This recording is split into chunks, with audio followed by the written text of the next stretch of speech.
Market లో invest చేసి మీ డబ్బులు డబుల్ చేసుకోవాలనుకుంటున్నారా? విజయవాడలో జరిగే సుందరరామిరెడ్డి గారి లైవ్ సెమినార్ కి అటెండ్ అవ్వండి.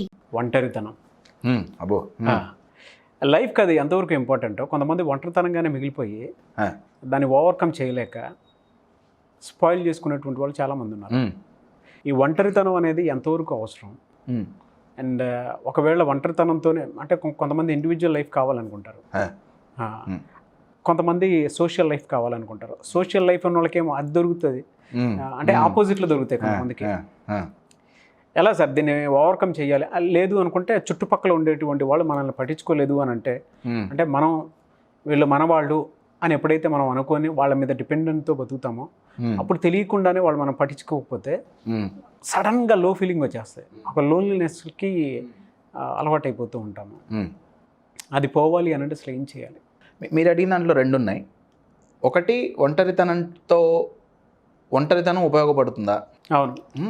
ఉపయోగపడకపోతే దీని నుంచి బయట ఎట్లా పడాలి? ఇది ఫస్ట్ అర్థం కావాలంటే లోన్లీ అండ్ అలోన్ ఈ రెండింటికి తేడా తెలియాలండి. చాలా సింపుల్ డిఫరెన్స్. అలోన్ అంటే ఒంటరిగా ఉండటం. మనం ఎక్కడ ఒంటరిగా ఉంటాం? బాత్రూంలో ఉంటాం. అక్కడేం టీం వర్క్ అని అందరినీ తీసుకోపోగా. సో ఒక్కళ్ళని ఒంటరిగా ఉండటంలో తప్పు లేదు. గ్రేట్ సెన్స్ ఆఫ్ హ్యూమర్ అండి. ఒంటరిగా ఉండటంలో తప్పు లేదు. ఒంటరిగా ఉంటే అలోన్. ఒంటరితనం ఈజ్ లోన్లీనెస్ అండి. రైట్ నా ఒంటరిగా ఉంటేనే ఒంటరితనం వస్తుందా అనేది నా నెక్స్ట్ ప్రశ్న. ఒంటరిగా ఉంటేనే ఒంటరితనం వస్తే యూజువల్గా ఎట్లా వస్తుంది ఈ ఒంటరితనం అనేది? మీరు ఇందాకన్నట్లు నన్ను ప్రేమించే వాళ్ళు నా చుట్టుపక్కల లేకపోవటం, అవును, నాతో లేకపోవటం, లేదా నేను ప్రేమించిన వాళ్ళు నాతో లేకపోవటం. ప్రేమ అనగానే ఓన్లీ ఏదో బాయ్ ఫ్రెండ్ గర్ల్ ఫ్రెండ్ ప్రేమ గురించి నేను మాట్లాడట్లేదు, జనరలైజ్డ్ ఫ్రేమ్లో నేను మాట్లాడుతున్నా. రైట్? ఓకే. నేను ఇష్టపడిన వాళ్ళు, నేను ప్రేమించిన వాళ్ళు, నేను వాల్యూ ఇచ్చిన వాళ్ళు, నేను రెస్పెక్ట్ ఇచ్చిన వాళ్ళు, లేదా నన్ను ప్రేమించే వాళ్ళు, నన్ను ఇష్టపడ్డ వాళ్ళు, నాకు వాల్యూ ఇచ్చేవాళ్ళు, నాకు రెస్పెక్ట్ ఇచ్చేవాళ్ళు లేకపోతే రైట్ లోన్లీనెస్ అంటున్నాం. నా చాలాసార్లు వీళ్ళందరి మధ్యలో ఉండి కూడా లోన్లీగా ఫీల్ అయ్యే ఛాన్సెస్ ఉన్నాయిగా. చాలా కదా. చాలా అంటే లోన్లీనెస్ అనేది బయట వాళ్ళు ఉన్నా లేకపోయినా వస్తుంది. మనసుకు అట్లా అనిపించేస్తుంది సార్. అబ్సల్యూట్లీ. మీరు అన్న దాంట్లో చాలా డీప్ మీనింగ్ ఉందండి. మనసుకు అనిపిస్తుంది. సో లోన్లీనెస్కి బయట వాళ్ళకి సంబంధం లేదు. నిజంగా చెప్పాలంటే లేదు. You are getting my point. దీని గురించి ఇంకొంచెం డీప్గా పోదాం. షూర్. మీరేమంటున్నారంటే లోన్లీగా ఉండొద్దు, లవ్లీగా ఉండాలి కదా. లవ్లీగా ఉంటే బబ్లీగా ఉంటాం. Yes, right. నా ఈ లోన్లీకి లవ్లీకి ఒకే ఒక్క లెటర్ తేడా అండి. లోన్లీలో ఎన్ తీసేసి వి పెడితే లవ్లీగా తయారవుతాం. ఈ ఎన్ ఏం తీసేయాలి, ఈ వి ఏంటి అనేది నెక్స్ట్ క్వశ్చన్. ఇది తెలియాలంటే ఒక చిన్న స్టోరీ అండి. షూర్. మస్క్ డియర్ అంటే కస్తూరి జింక. దానికి పేరుకి తగ్గట్టే దానిలో ఈ జింక గొప్పతనం ఏంటంటే, యునీక్నెస్ ఏంటంటే, ఆ జింక లోపల కస్తూరి అనే ఒక సబ్స్టెన్స్ తయారవుతుంది. అత్యద్భుతమైన సుగంధం అండి అది. అది అసలు నార్మల్ ఫ్రేగ్రెన్స్ కాదు, చాలా చాలా అద్భుతమైన ఫ్రేగ్రెన్స్ అది ఇమానేట్ చేస్తుంది. ఆ జింకకు హాని తలపెట్టకుండా అది ఎక్స్ట్రాక్ట్ చేసి పర్ఫ్యూమ్స్ తయారు చేస్తారు. చాలా కాస్ట్లీ పర్ఫ్యూమ్స్ అవి. అయితే మనుషులకే కాదు, ఈ జింకకి కూడా ఆ వాసన అంటే చాలా చాలా ఇష్టం. ట్విస్ట్ ఏంటంటే, ఈ జింకకు ఆ వాసన ఎక్కడి నుంచి వస్తుందో తెలియదు.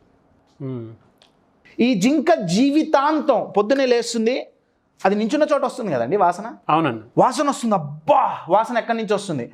అటు వస్తుందేమో, 10 అడుగులు ముందుకు పోతుంది, హచ్చు కుక్క పిల్లలాగా తానే ఫాలో అవుతుంది. అబ్సల్యూట్లీ.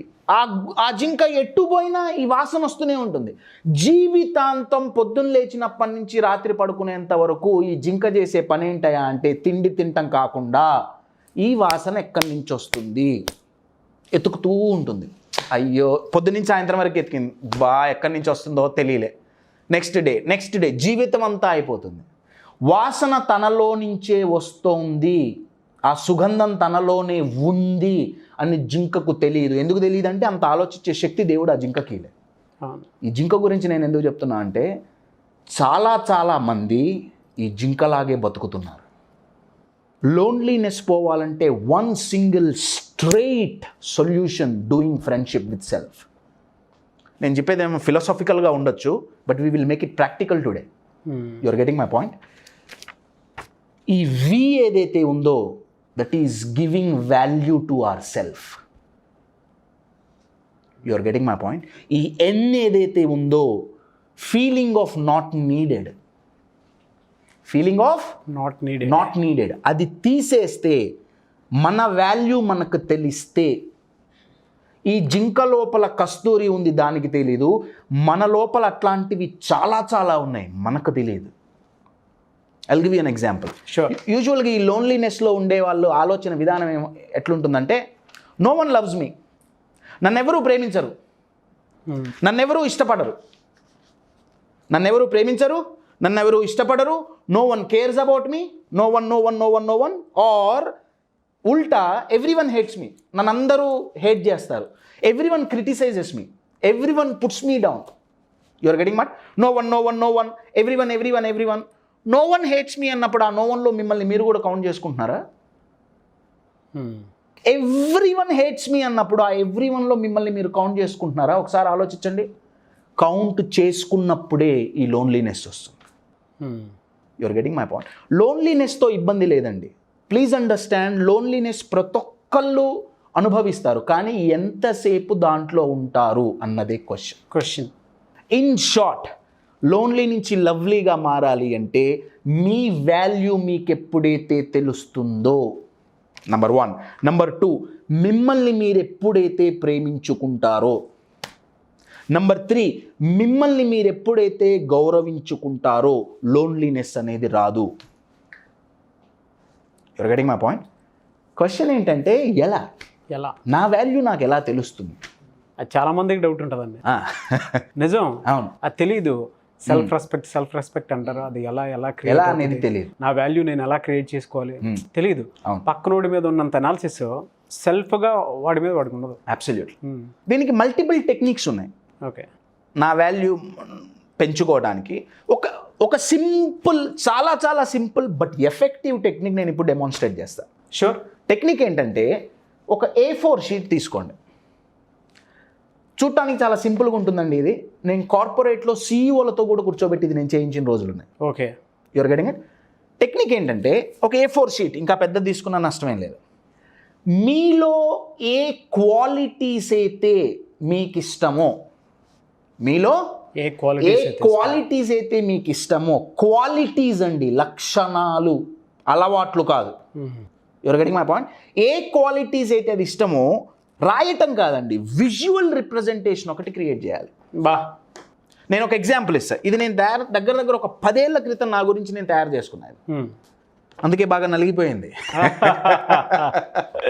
ఇప్పుడు దీంట్లో కొన్ని ఇమేజెస్ నేను న్యూస్ పేపర్స్ నుంచి కట్ చేసి అతికిచ్చా. కెమెరా మీరు చూస్తే ఇక్కడ మైక్ ఉంది. Mic represents my communication skills. నా communication skills, I'm very proud of that quality. Agreed అండి. యా, అది రిప్రజెంట్ చేయడానికి నేను మైక్ పెట్టుకున్నా. ఇక్కడ ఒక లేడీ మైక్రోస్కోప్లో చూస్తోంది. ఇది దేన్ని రిప్రజెంట్ చేస్తుందంటే, I'm a great investigator. Okay, మీరు నాకు ఇది నా గొప్పలు చెప్పుకోవట్లేదండి, టెక్నిక్ చెప్తున్నా. వాట్ ఏ క్లారిటీ అండి. లేకపోతే ఇది నా సొంత ఇది అవుతుంది. మీరు నాకు సైకాలజీ అంటే చాలా ఇంట్రెస్ట్ అండి. మీరు నాకు ఒక టాపిక్ ఇచ్చారనుకోండి, దాన్ని నేను చాలా డీప్గా పోయి ఇన్వెస్టిగేట్ చేయడం నాకు అలవాటు. అది నాకు నా ప్రొఫెషనల్ లైఫ్లో కూడా చాలా ఉపయోగపడుతుంది. So I'm very proud of my investigating skills, right? ఇంకా చెప్పాలి అంటే, ఇక్కడ ఒక హంస, అవును, యూజువల్గా హంస పాలని నీటిని వేరు చేయగలదు. I can easily differentiate between positive and negative and take decision. I'm very good at. In short, ఇలా కొన్ని qualities, you are getting my point, qualities you give visual representation, right? నా సైకాలజీ ఏం చెప్తుందంటే minimum unit to get 21. Okay, minimum. First కూర్చుంటే 2-3 కంటే ఎక్కువ రావు. అవును. ఎందుకు సార్ 21? బిహైండ్ రీజన్ ఏమైనా ఉంటుంది? బిహైండ్ రీజన్ అదొక నంబర్ అండి. ఎందుకంటే 20, మీరు అడిగిన దానికి నేను క్లారిటీ ఇస్తాను. ఇప్పుడు నేను లోన్లీగా ఫీల్ అవుతున్నా, ఓకే, నాకు లోన్లీనెస్ వచ్చింది. అయ్యో నాతో మాట్లాడే వాళ్ళు ఎవరు లేరే, అయ్యో నన్ను అందరూ తక్కువ చేసి చూస్తున్నారే. నేను ఏమంటే ఇది తీసి చూస్తా. 1 కాదు, 2 కాదు, 3 కాదు, 21 నాలో ఉన్న 21 క్వాలిటీలు విజువల్ రిప్రజెంటేషన్ నా ముందు నాకు కనిపిస్తుంటే, అరే నేను వీణ్ణ మిస్ అవుతుంది, నేను వీణ్ణ తక్కువ చేసి చూస్తోంది. You are getting my point? Yes. ఎప్పుడైతే ఇది చేస్తామో my dear friends, the value for you increases. చాలా చాలా simple activity but very very effective. మీకు స్టార్టింగ్లో 4-5 వచ్చినాయి, 21 రాలేదు. మీ నాన్నగారిని అడగండి, ఒక క్వాలిటీ పక్కా చెప్తారు. మేబీ మీ అమ్మని అడగండి, ఒక క్వాలిటీ చెప్తారు. మీ ఫ్రెండ్స్ని అడగండి, ఒక క్వాలిటీ చెప్తారు. చాలా, ఎందుకంటే మన క్వాలిటీస్ వాళ్ళకి తెలుసు బాగా. My dear friends, start loving your self, start respecting your self. ఎప్పుడైతే మీ వాల్యూ మీకు తెలుస్తుందో, అవతల వాళ్ళు మీకు వాల్యూ ఇవ్వకపోయినా మీరు లోన్లీగా ఫీల్ అవ్వరు. Yes. Practice this technique. It doesn't take much time. And whenever feel you lonely, you just look at it. You feel so good. ఇది మొబైల్కి ఛార్జింగ్ అయిపోతే పవర్ బ్యాంక్ ఎలా ఉపయోగపడుతుందో, ఇది మన మెంటల్ పవర్ బ్యాంక్ అండి. దీనికి ఇంకొక సెకండ్ స్టెప్ కూడా మీరు చేయొచ్చు. ఇంకా మీకు దీన్ని ఏం చేయండి అంటే, ఒక చిన్న వీడియో క్రియేట్ చేయండి. You are getting my point? నా ఒక్కొక్క quality with music, because mind works with only 3 things అండి. ఒకటి విజువల్స్, ఒకటి సౌండ్స్, ఒకటి సెన్సేషన్స్. నా కమ్యూనికేషన్ స్కిల్స్ బాగా ఉన్నాయి versus I see it visually, it gives me very good feeling. So ఇది విజువల్గా ఉపయోగపడుతుంది. You add some music, exciting music. నా whenever you are seeing that video 30 seconds, 40 seconds, you feel very good about it. My dear friends, loneliness పోవాలంటే single solution, feel good. Are you feeling good about yourself is my question. ఎక్సలెంట్గా చెప్పారండి. ఇందులో అంటే నాకు అనిపించింది ఇందాక video representation అయితే ఇంకా బాగుంటుంది. ఇంకా బాగుంది, చాలా బాగుంది. నిజంగా నాకు కూడా అది అనిపించింది. ఎందుకంటే ప్రాక్టికల్గా ఇప్పుడు ప్రతి ఒక్కరికి అనిపిస్తూ ఉంటుంది, కామన్ అదే. చెప్పింది వీడియో ప్రజెంటేషన్ నాకు నా విజువల్ గోల్స్ ఏవైతే ఉంటాయో అవి క్రియేట్ చేసుకొని పెట్టుకోవడానికి బాగా ఉపయోగపడతాయి. చాలా ఉపయోగపడుతుంది. నాకు 2 రకాలుగా ఉపయోగపడింది. నేను అడిగిన దానికి అది ఆడియన్స్కి అయితే, ఇది పర్సనల్గా నాకు కూడా నా విజువల్స్ కూడా కొన్ని ఉంటాయి. అంటే ఫ్యూచర్లో ఎలా చూసుకుంటే బాగుంటుందని దానికి. Thank you so much. The best example ఇచ్చినందుకు అండి. Thank you very much.